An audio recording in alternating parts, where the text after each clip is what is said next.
with that one, man. Those are my favorite types of people. Yeah. That's the American dream. To not be Jesus. educated, to just kind of be like fly by night and to somehow amass a fortune talking about tile, the American dream. Oh my God. So these are things I like. These are passions I have. Like, and you're right. It's like we shouldn't feel guilty that we don't do jujitsu or whatever because we have things that we're also. Well, we would have. I mean, first of all, here's the thing: is like we would have been that guy already. That's a good point. Like, I mean, Joe was not a comic who discovered jujitsu. No, he was doing that when he was into martial arts. He's like a guy, right? Like he was into martial arts. Like I can play golf. I'm really good at golf. But like I'm not the guy that wants to go. Right. I mean, I don't like. I like playing golf every now and then, but I want to do it if like. I want to do it once in a while. Right. I can play tennis too, and I used to do it in the mornings, but. Do you want to do the Garden? What's that? Madison Square Garden. Do I? Yeah. Is this part of? Is this? I mean, would imagine yeah. it's kind of a. Is it a pinnacle or not really? It's not my white whale. Okay. I mean, it would be cool. It'd be really cool. Yeah. But it's definitely not. I mean, like, What is the white whale? If there is a white whale, I don't know. I think I got it.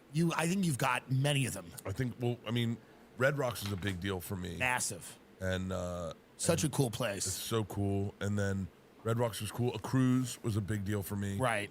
I did the Boston Garden, which wasn't on my list, wasn't on my radar, and it was one of the coolest things I've ever done. Yeah. In my career, and then the Emily Center in Tampa, I sold that out, and that was like I don't forget what the number was, but it was like it was fucking sold to the ceiling, and my parents were there. They were in a box with like a bunch of sports guys were there. It was like a big fucking deal. Big deal. I don't think I have like I don't really have. I mean, doing Madison Square Garden would be massive. It would be fucking amazing. Yeah. I think it would be great. But it's like at this point, it would be awesome. You don't want to negate it. Yeah.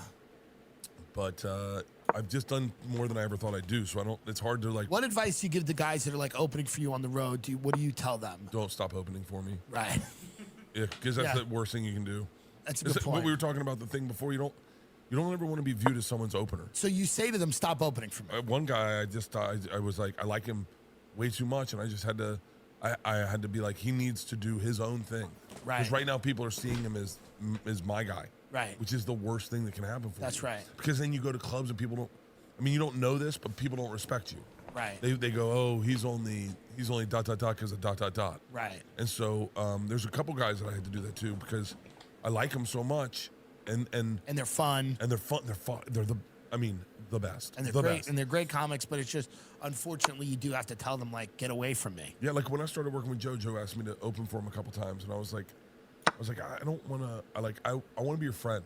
Right. I don't want to depend on you for money, and I don't want to be like look at your schedule ever and go like, oh shit, he's doing this. Why? Maybe I should text him and see. That's absolutely. I've opened for only a few people a handful of times. You were one of them. Yeah, but you opened for me once. Yes. And then you were like, and then I hit you up again. And you're like, nah. Yeah. And then I mean, and I would argue. Yeah. In this algorithm I just created. Yeah. Look where you are. well, yeah. But you're not. You've never been someone's opener. Never. You've never been someone's opener. Never. You're Tim Dillon. I did that gig with you in San Antonio, and then I did that theater.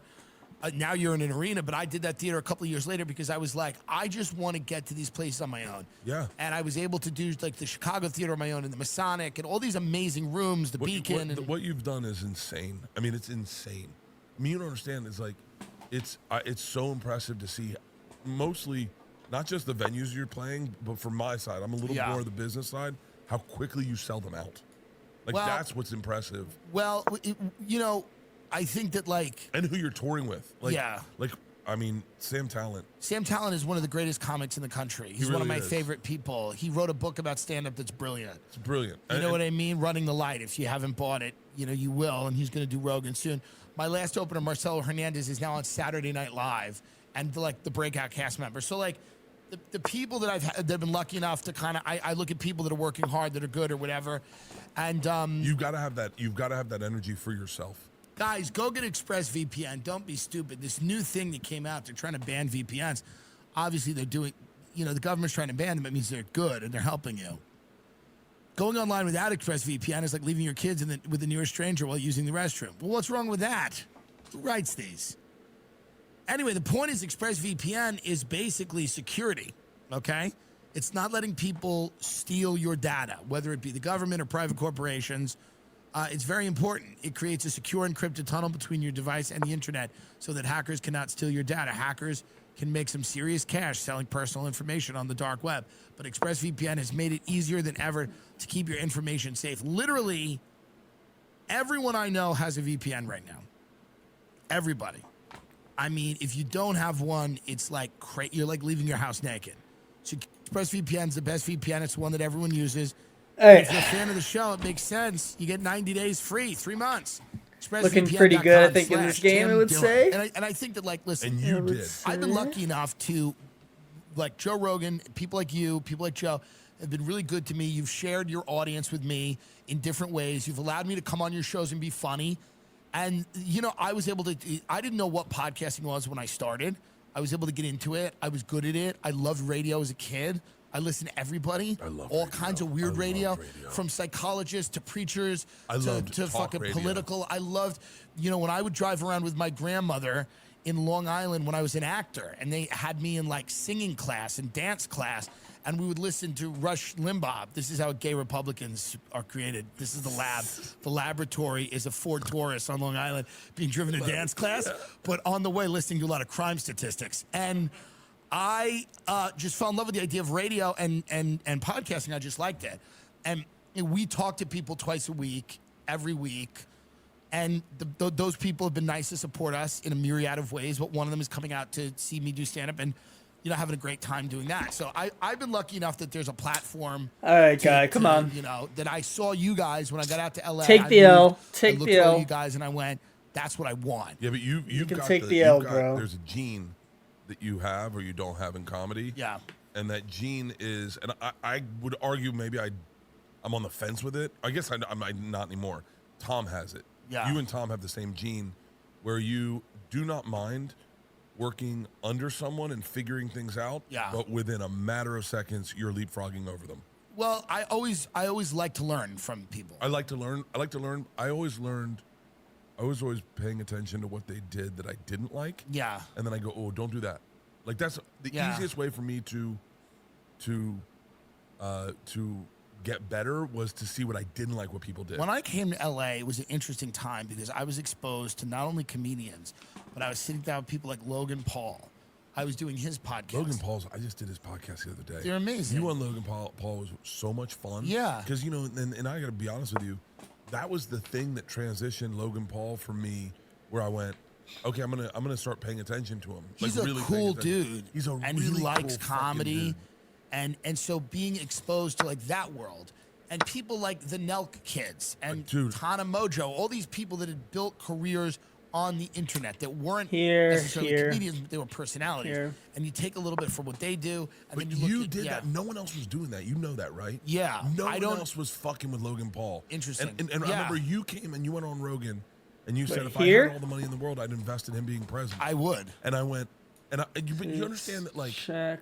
you'll never get this the way I get it. Right. But, like, we were so set in our ways as comics Yeah. that we looked at the internet guys as, like, whatever. Right. And you looked at them seriously. And you were like, Logan Paul has a huge following and he's putting out content and he's a fun guy and he's Yeah. nice. And I literally now look at it. And I got- Sebastian yeah. Fluffy, Yeah. Theo, me, Rob Deerdack, everyone does Logan Paul's podcast. Everybody. And listen, when I did it, I was like, I didn't know him, but then I met him and I was like, this guy's actually pretty cool. I saw him, you know, talking about comedy. He liked comedy. Like, so to me, it's like, listen, I think there's things you can learn from all kinds of different people. And I think comics get very This is a stuck dub. in whatever Big mode dub. you're in the model of doing something. And I got flack. Big Some of my fans were like, fucking that's dub. fucked up. You would talk to these guys.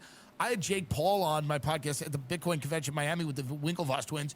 These are hilarious moments in my life where I'm sitting on a stage. You got to remember, I started comedy in a tattoo parlor coffee shop in Long Island called Wild Child. Yeah. Spelled with a Y, like Wild Child. And I'm sitting at the Bitcoin convention in Miami where fucking the head of Twitter, Jack Dorsey, just got off the stage. Then I'm getting on the stage and I'm interviewing the Winklevoss twins and Jake Paul. And it's hilarious. Like these fucking awesome. These are insane lives.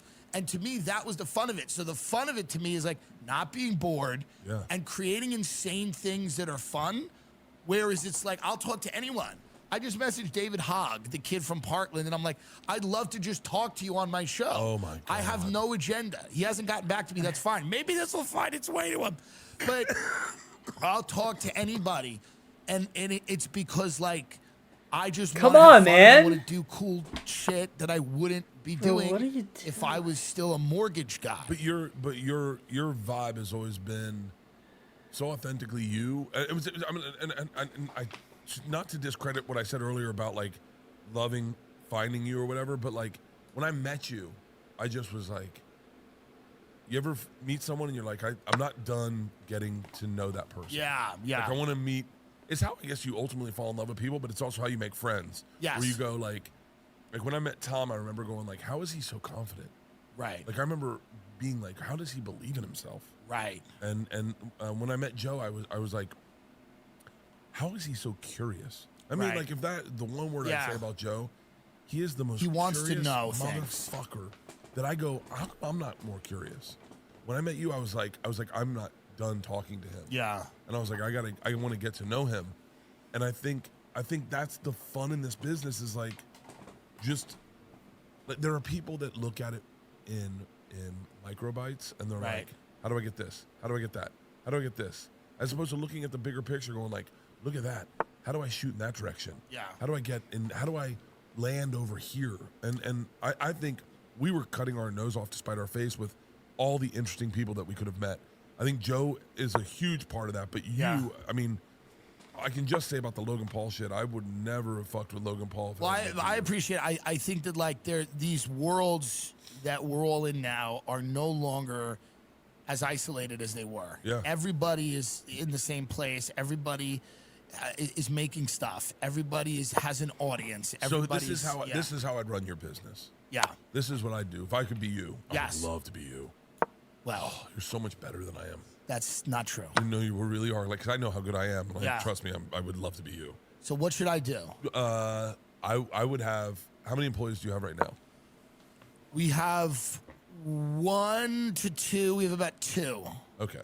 We have a very lean operation. We're gonna have to scale up. I know.